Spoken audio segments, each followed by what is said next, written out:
অংশগ্রহণ করার কথা ছিল। তাহলে 14 লক্ষ পরীক্ষার্থী পরীক্ষা না দিয়ে যদি অটো প্রমোশন পায়, আমি আমার ছোট ভাই বোনদের জন্য অবশ্যই তাদের অদূর ভবিষ্যতের যাতে সাফল্য আসে ওইটা কামনা করব।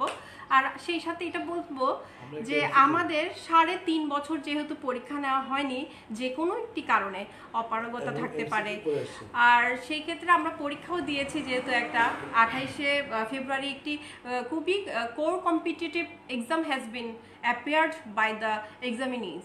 সো আমি এইখানে একটা কথা বলতে চাচ্ছি, আমরা ভাইবার মাধ্যমে যদি নিজেদের এই সমস্যাটা নিরসন করতে পারি তাহলেও আমাদের জন্য অনেকটুকু আমি মনে করি it will be the most saving of our time.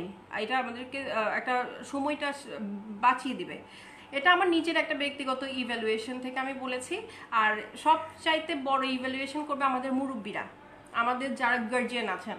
Guardian means I'd like to beg our bar council committee and our ministry level persons যারা আছেন, ওনারা আমাদেরকে দেখছেন, আমাদের কথা শুনছেন, সবসময় তো সাপোর্ট দিচ্ছেন, ওনাদের ওপর আমি এটা ছেড়ে দিলাম।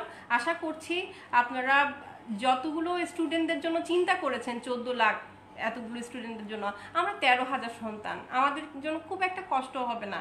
আমাদের জন্য ভাবতে আপনাদের আমার মনে হয় ভালোই লাগবে, কারণ আমরা তো এমন একটা সন্তান যারা দেশকে কিছু দেওয়ার জন্য আপনাদেরকে একটু ভাবতে বলছি, আর তো কিছু চাইছি না। আচ্ছা, যাই হোক, এগুলো ছিল একটা বিষয় যেগুলো আমি আপনাদের সামনে হয়তো বলেছি আমার নাতি দীর্ঘ জ্ঞান থেকে। আর ছোট্ট একটা অনুরোধ করেই চলে যাই, সেটা হচ্ছে 12 তারিখ আসুন।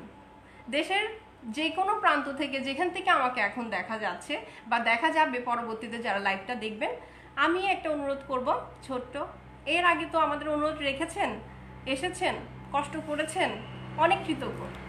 আর এবার যদি আসেন তাহলে কৃতজ্ঞতার ঝুড়িটা আর একটু ভারী হবে। না হয় ভাই বোনরা একসাথে একটু মত বিনিময় করলাম, একটু দেখা করলাম, নিজেদের কষ্টগুলো ভাগাভাগি করে নিলাম, এই সুযোগটুকু আমাদেরকে দিবেন।